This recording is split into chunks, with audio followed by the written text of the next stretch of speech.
So good morning, guys, and today I came up to Emerson. Came up here to look and see how wet I thought it was.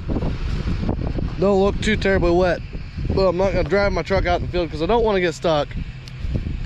It's a solid like 45, almost 50 degrees today. I'm thinking about trying to spray, which is gonna suck because I literally just washed my sprayer yesterday. If it doesn't get too windy here after a bit, then we should be able to go. Ross is out there spreading right now, if you can see him. So hopefully we can get a little bit of something done today. Xavier's filling him up now. And if I don't go spray, then I'll at least work on my sprayer because I got some stuff I gotta do to it before I can even go spray. So, who knows?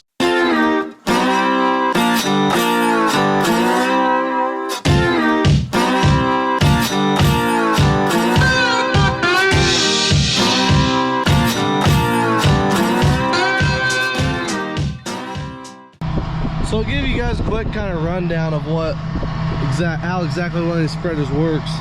So on the back of that spreader, there's two spinny things that spin, and they spin very quick, and they throw that fertilizer out the back. There's a belt that comes out of that tank that slowly takes it out the back. We calibrate it, and then what happens is the screen communicates with the controller on the side of the housing that holds the stuff, and all that stuff is John Deere now. It used to all be Raven, but we switched it all over to John Deere. All of that, like basically there's electricity that flows back there, tells the belt how fast it needs to spin, opens and closes like a kind of like a valve on the belt. The belt's all ran by hydraulics, and it gives you a pretty good accurate representation. We do have prescriptions set up for it. So basically what that means, the prescriptions, we have our agronomists come out here and they will go across all of our fields and tell us where we need more potash, where we need more DAP, where we need more lime, and we can put it all on that screen and set it up to where whenever it's all set up, the screen will tell the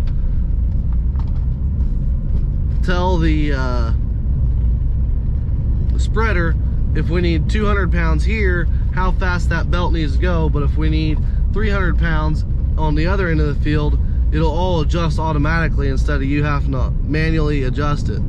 Now, granted, there is some places where we do have issues and we can't just do that. So there is some places where we have to kind of bite the bullet and just use the average. So like basically we got a big booklet of it, and we'll put, like, let's say if the average is 325 or something like that, we'll put on 325, and we can't use a prescription because something happened with the prescription or it's just not set up for a certain farm. But we always try to spread as much as we can. This year and last year has been kind of a challenge to spread it all. Last year was not anywhere near as bad as what this year's been. This year's been a lot easier going. We've been able to do a lot more. From the looks of it though, for the next like basically week, it's gonna rain every day.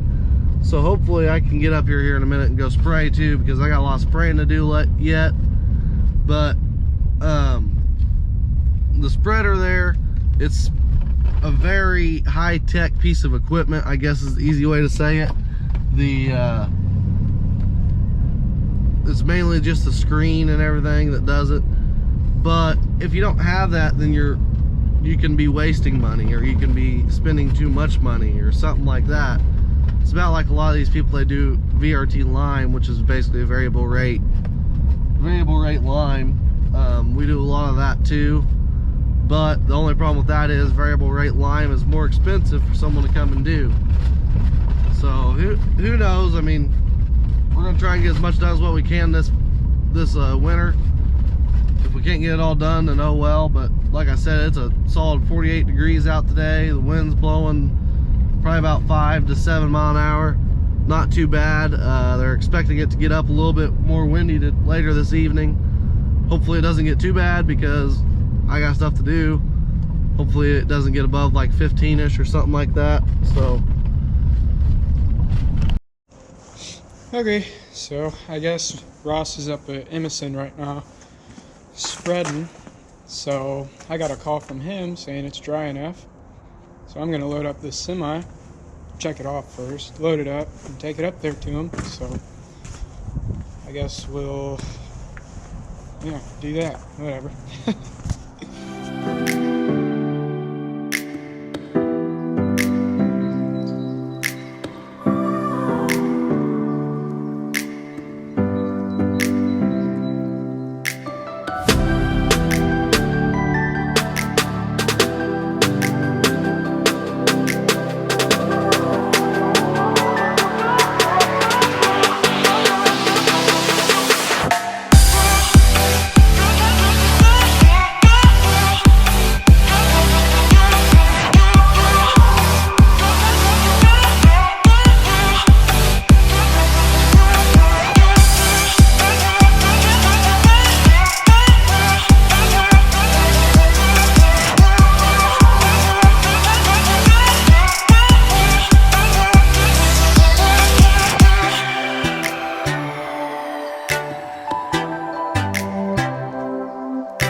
The International had a radiator leak on it earlier, so they had to switch out trucks. Ross has now been waiting on Xavier to get up there for a little bit.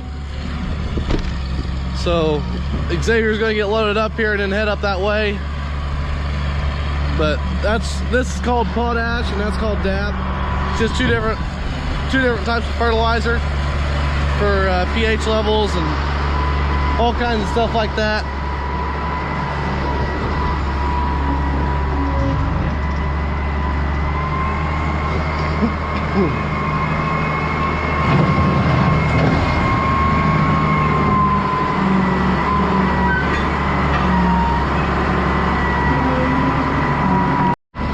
This loader here is our 544C. You guys don't ever get to see much of it because this is usually all that we use it for. Sometimes we use it to spread rock around the farm. But a loader like that is very handy for farmers, especially having one like that.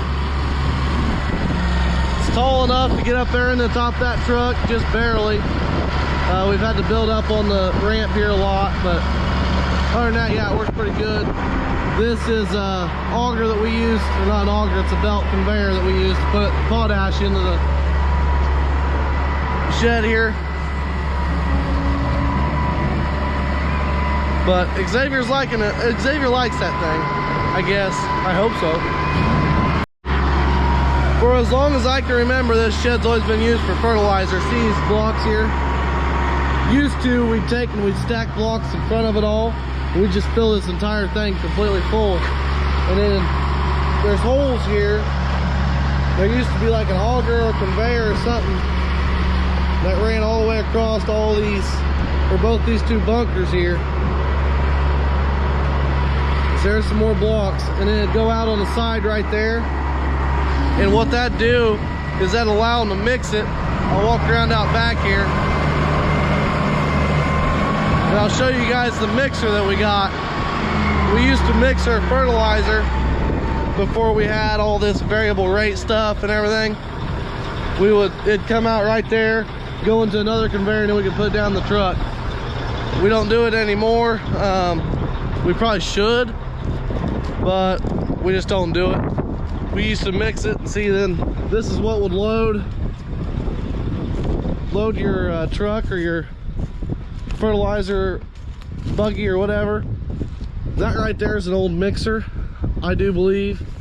And this is a loadout thing.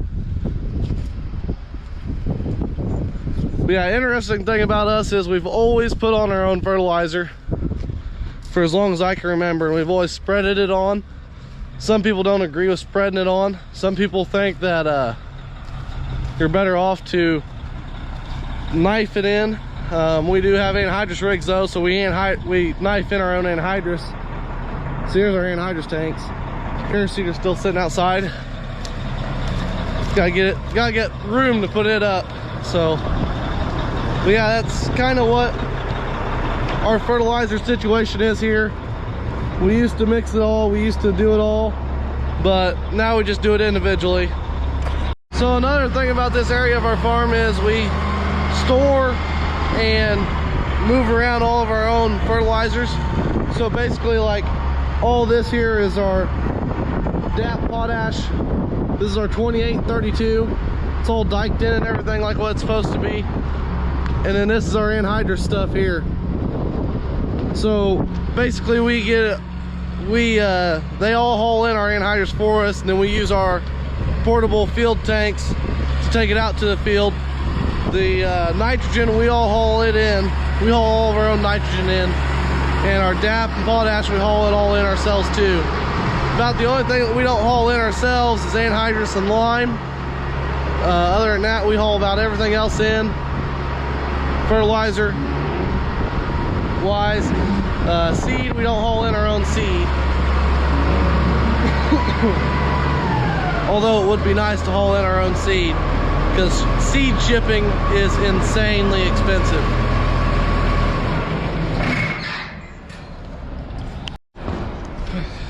Ready to go? Sure. Good way. We're out of here. You gonna grab that GoPro off top there? You want me to grab it for you? Yeah. Yeah, how's everyone doing on this fine Thursday afternoon? Early 11:52. He's got up here with this. We're gonna load it up. Is that right, Xavier? Yep. It's a bit windy.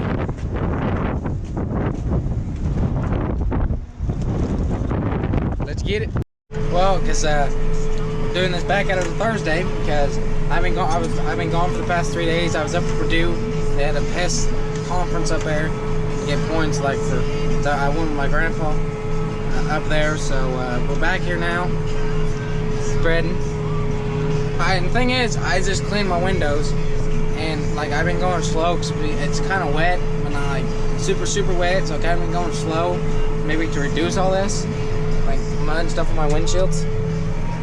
No, didn't help one freaking bit, and I'm back. They're back to being dirty, and this is the first day I ran them while I've been cleaning. So, you know how that goes. But this is what I'll be doing the rest of the day. It's only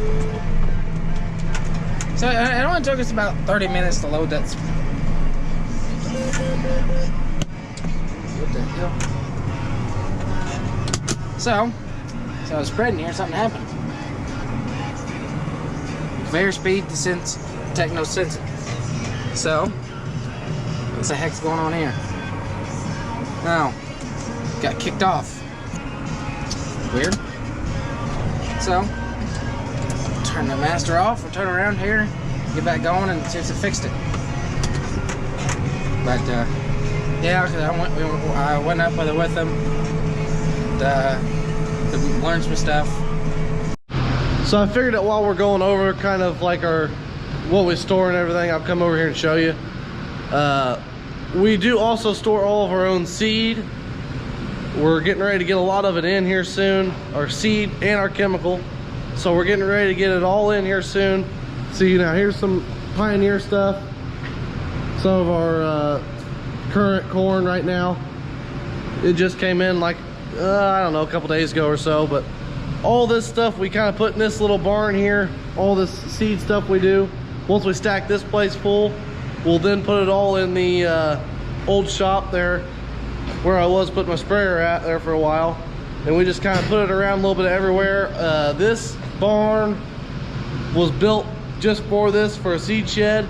It's got a loading dock right out front here, so then that way we can back trucks up to it, back van trailers up to it, and put this dock out and then put everything in the van trailer if we need to.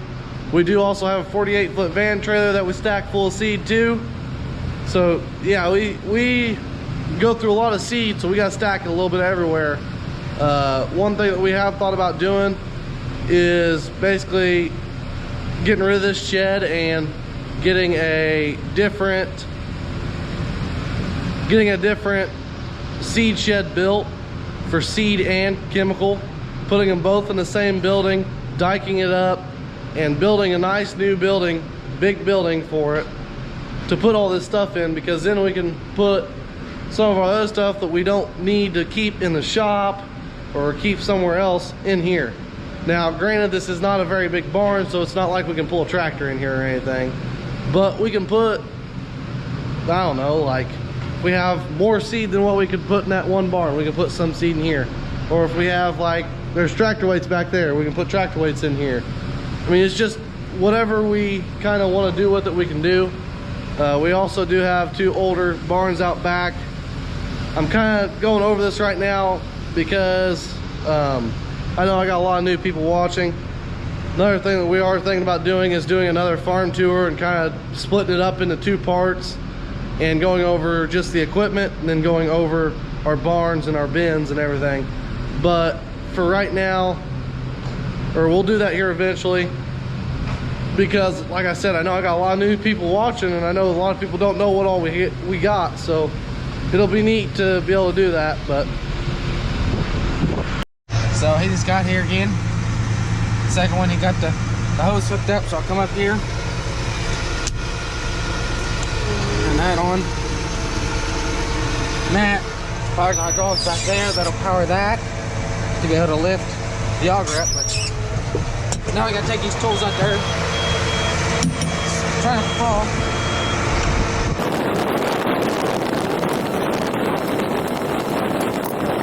Over here, turn on the auger.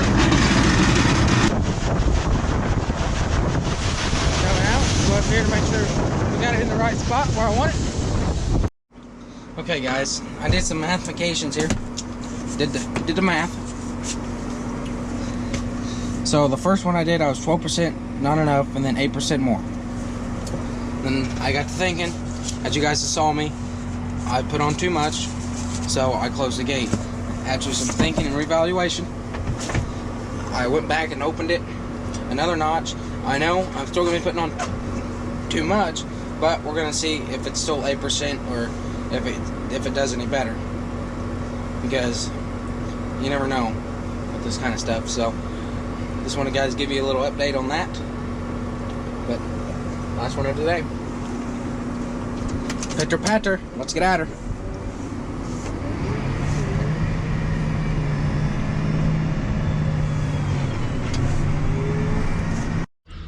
so I'll go ahead and give you guys a little bit of a shop update while I'm in here. Sprayer's in here now, having some electrical issues with it.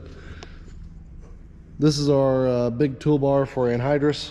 It's in here also, getting worked on. They're having all kinds of issues with it, or not really all kinds of issues, just maintenance stuff, normal stuff. Got a semi in here, needs all new brakes all the way around. Radiator busted on a semi again. Not really sure what happened with it, but we got a busted radiator on it, so they're working on getting that fixed. This truck needs all new brakes, like I said. That thing, basically all kinds of new parts for it. My sprayer needs some new electronics and some other stuff here and there. So yeah, just some minor stuff here and there, nothing big. But anyways guys, thank you for watching, appreciate it. I guess we'll see you guys in the next video. Remember to like and subscribe, follow the farm Instagram, Facebook page, and I guess we'll see you guys in the next video.